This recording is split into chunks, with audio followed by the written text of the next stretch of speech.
அப்ப நாங்கள் நிதி கொள்கை பார்க்க போறோம். நிதி கொள்கையில முதலாவது நிதி கொள்கைக்கு வரைவிலக்கணம் இருக்கு. நிதி கொள்கை இலங்கை மத்திய வங்கியினால இலங்கை அரசின் சார்பில் நடைமுறைப்படுத்தப்படுது. உண்மையில ஒரு அரசாங்கத்தின் இறை கொள்கை நிதி கொள்கை மாதிரியான விடயங்கள் நேரடியாக பாராளுமன்றத்தில் அரசாங்கத்தினால் தான் கட்டுப்படுத்த வேணும், அல்லது அரசாங்கத்தின் கீழே திணைக்களங்களால். அதே மாதிரி அரசாங்கத்தின் சார்பாக இந்த நிதி கொள்கையை கட்டுப்படுத்துவது இலங்கை மத்திய வங்கி. இந்த நிதி கொள்கையை எதற்காக அரசாங்கம் பயன்படுத்துவதுன்னா அந்த நாட்டில் இருக்கிற விலை மட்டத்தை நிலையாக பேண வேணும். அப்ப விலை மட்டம் என்னது? என்னத்துல விலை மட்டத்தை அவர் சொல்ல வர? பொருட்கள் சேவைகளுடைய விலை மட்டம் நிலையாக இருக்கும். ஏன் ஒரு நாட்டினுடைய அரசாங்கம் ஒரு நாட்டுல பொருட்கள் சேவைகள் விலைகள் நிலையாக இருக்க வேண்டும் என்று எதிர்பார்க்கிறார்? அதுக்கு என்ன காரணம் என்றா, பொருட்கள் சேவைகள் விலைகள் தொடர்ச்சியாக அதிகரிச்சு கொண்டு போனால் அந்த நாட்டுல பண வீக்கம் ஏற்படும். அதே பொருட்கள் சேவைகள் விலைகள் தொடர்ச்சியாக குறைவடைந்து கொண்டு போனால் அந்த நாட்டுல பண சுருக்கம் ஏற்படும். இந்த பண சுருக்கமாக இருந்தாலும் சரி, பண வீக்கமாக இருந்தாலும் சரி, அது நாட்டுக்கு கூடாது. ஏன் கூடாதுன்னா, பண வீக்கம் இருக்கக்குள்ள மக்கள் அதிக அளவு விலை கொடுத்து பொருட்களை வாங்கணும். ஏன் பணவீக்கம் என்ன?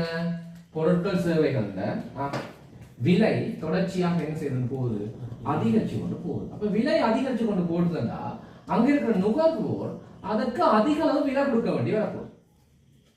அதே விலை குறைஞ்சு கொண்டு போச்சுன்னா அது நுகர்வோருக்கு நல்ல, நாங்க நல்ல குறைய விலையில ஒரு பொருள் கிடைக்குதுன்னு நாங்க சந்தோஷப்படுவோம். ஆனா அது வணிகத்துக்கு பிரச்சனை, வணிகத்துக்கு லாபமே கிடைக்காது விலை குறைஞ்சு போச்சு.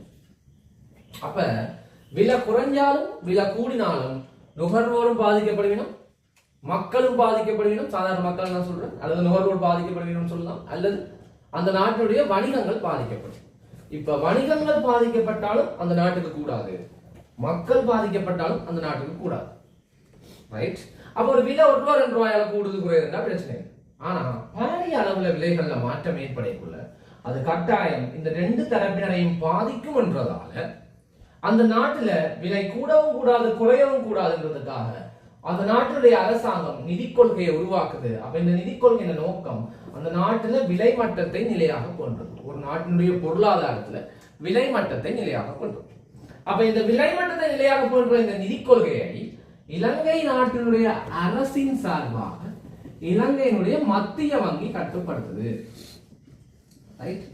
இலங்கையினுடைய மத்திய வங்கி கட்டுப்படுத்துது. இவ்வளவுதான் பேசிக்கான விளக்கம். சரிதானே? அப்ப முதலில் சொல்லி வருவோம். என்ன விளக்கம்?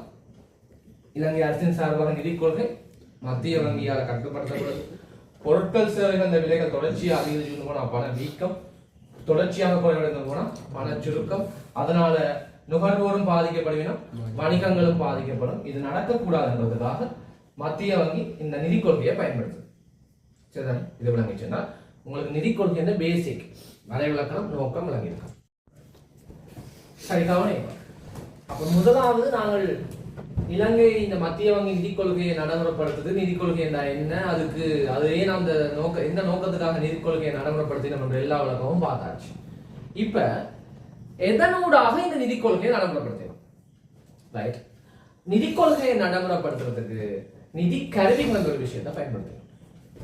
இந்த நிதி கருவிகள் பிரதானமாக 2 வகைப்படும். அப்ப இலங்கை மத்திய வங்கி நிதி கொள்கையை நிதி கருவிகளூடாக கட்டுப்படுத்துவது. இந்த நிதி கருவிகள் பிரதானமா 2: அளவுசார் கருவி, பண்புசார் கருவி. சரிதானே? அளவுசார் கருவிக்கு என்ன விளக்கம் என்றா, ஒரு நாட்டினுடைய ஒட்டுமொத்தமா பண நிரம்பலை கட்டுப்படுத்தக்கூடிய கருவி எல்லாத்தையுமே அளவுசார் கருவி என்று சொல்லும். அதே ஒரு நாட்டுல ஒரு குறிப்பிட்ட சில துறைகளை மட்டும் டார்கெட் பண்ணி ஒரு சில துறைகளை மட்டும் கட்டுப்படுத்தினால் அது பண்புசார் கருவி என்று சொல்லும். அப்ப முதலங்களுக்கு பண நிரம்பல் என்னன்னு தெரியும், அப்பதான் அதை கட்டுப்படுத்துறத பற்றி விளங்கும். ரைட்? அப்ப பண நிரம்பல் என்னன்னா, ஒரு நாட்டுல மக்கள்கிட்டையும் அந்த நாட்டு மக்கள்கிட்டையும் அந்த நாட்டுல காணப்படுற வணிகங்கள்கிட்டையும் இருக்கிற ஒட்டுமொத்த காசை நாங்கள் பண நிரம்பல் என்று சொல்லுவோம்.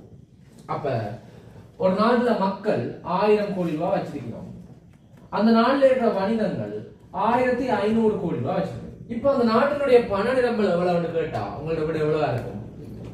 2500 கோடி என்று பதில் சொல்லுவீங்க. அப்ப ஒரு நாட்டினுடைய பண நிரம்பல் யாது? இப்ப பண நிரம்பல் எவ்வளவு வேண்டா? 2500 கோடி. அப்ப பண நிரம்பலுக்கு என்ன விளக்கம்? ஒரு நாட்டுல அந்த நாட்டு மக்களும் வணிகங்களும் வச்சிருக்கிற காசுன்ற பெறுமதி தான் என்னது? பண நிரம்பல். ரைட். இந்த பண நிரம்பலை கட்டுப்படுத்துவதற்காகத்தான் நிதி கருவிகளை மத்திய வங்கி பயன்படுத்துது. அப்ப இந்த நிதி கருவிகள் மூலமாக ஒரு சாதாரண குடிமகன் கையில் எவ்வளவு காசு இருக்கும் என்றதையும் தீர்மானிக்கலாம். ஒரு வணிகம் எவ்வளவு காசை முதலிட வேணும் பயன்படுத்த வேண்டும் என்பதையும் தீர்மானிக்கலாம். அவ்வளவுக்கு சக்தி வாய்ந்தது. இப்படி ஒட்டுமொத்த நாட்டினுடைய பண நிரம்பலையும் கட்டுப்படுத்தினால் அதெல்லாம் அளவுசார் கருவிகள் என்றும், காணப்படுற வணிகங்கள்ல ஒரு சில வணிகங்களை மட்டும் டார்கெட் பண்ணி அல்லது ஒரு சில துறைகளை மட்டும் டார்கெட் பண்ணி, உதாரணத்துக்கு காணப்படுற வணிகங்களை நாங்க மூண்டா பிடிப்போம். விவசாயத்துறை, கைத்தொழில் துறை, சேவைத்துறை. அப்ப நாங்கள் நினைக்கிறோம் விவசாயத்துறைக்கு நிறைய காசு இருக்கும், அப்ப நாங்கள் அவைக்கு நிறைய காசு இருக்கிற மாதிரி கட்டுப்படுத்தணும். அதாவது அவைக்கு நிறைய கடன் கொடுக்க சொல்லலாம். அப்ப வங்கிகள் அதிக விவசாயத்துக்கு கடன் கொடுத்தா இப்ப யார்கிட்ட கூட காசு இருக்கும்? விவசாயத்துறையிட்ட காசு. இப்படி ஒரு சில துறைகளை மட்டும் தெரிவு செய்து அந்த துறைகளில் இருக்கிற பணத்தின் அளவை கட்டுப்படுத்தினால் அது பண்புசார் கருவி என்றும், ஒட்டுமொத்தமா ஒரு நாட்டில் இருக்கிற மக்கள் மற்றும் வணிகங்கள் அந்த ஒட்டுமொத்த நாட்டினுடைய பண நிரம்பலையும் கட்டுப்படுத்தினால் அது அளவுசார் கருவி என்று சொல்லும். அப்ப சோட்டா விளக்கம் என்ன? அளவுசார் கருவி என்றால் அது ஒட்டுமொத்த பண நிரம்பலையும் கட்டுப்படுத்தும். அதுக்கு என்ன விளக்கம்? அந்த நாட்டில் இருக்கிற மக்கள் கையில் இருக்கிற காசையும் கட்டுப்படுத்தும், அந்த நாட்டில் இருக்கிற வணிகங்கள் கையில் உள்ள காசையும் கட்டுப்படுத்தும். ரைட். அளவுசார் கருவியை தான் அப்படி வணிகங்கள்லையும் ஒரு சில குறிப்பிட்ட வணிகங்களை மட்டும் அல்லது ஒரு சில குறிப்பிட்ட துறைகளை மட்டும் தெரிவு செய்து அந்த துறைகளை கட்டுப்படுத்தினால் அதை பண்புசார் கருவின்னு சொல்லுவோம். அப்படிதான் விளக்கம். அப்ப அளவுசார் கருவிக்கும் பண்புசார் கருவிக்கும் இது விளக்கம். இது என்னென்ன அளவுசார் கருவிகள் இருக்கு, என்னென்ன பண்புசார் கருவிகள் இருக்குன்னு விளக்கம் தான் இருக்கு. இதுல இருக்கிற ஒவ்வொன்றை பற்றியும் படிச்சுட்டோம்னா எங்களுக்கு நிதி கொள்கை முடிஞ்சிடும். சரிதானே? சரி. அப்ப அடுத்தது பார்ப்போம், அளவுசார் கருவிகள் என்னென்ன இருக்கும், பண்புசார் கருவிகள் என்னென்ன இருக்கும். சரிதானே? அளவுசார் கருவி என்றா அதுல முதலாவது பிரதானமானது கொள்கை வட்டி வீதம் சொல்லுவோம். இந்த கொள்கை வட்டி வீதம் வந்து அளவுசார் கருவிகள்ல மிக பிரதானமான ஒரு விஷயம். இந்த கொள்கை வட்டி வீதத்துல 2023ஆம் ஆண்டுக்கு முதல் துணைநில் வைப்பு வசதி வீதம், துணைநில் கடன் வசதி வீதம் என்று 2 பேர் இருந்தது. இப்ப 2023ஆம் ஆண்டு மத்திய வங்கி அறிக்கைக்கு பிறகு 2023க்கு பிறகு இப்படி ஒரு விஷயம் இல்லை, நடைமுறையில இல்லை.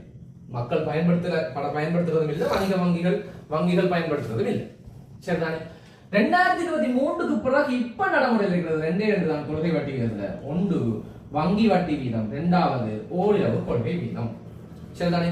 நீங்க 2026ஆம் ஆண்டு பரீட்சை எழுதுற பட்சா இருந்தா, நீங்க 2026 பட்சா இருந்தா,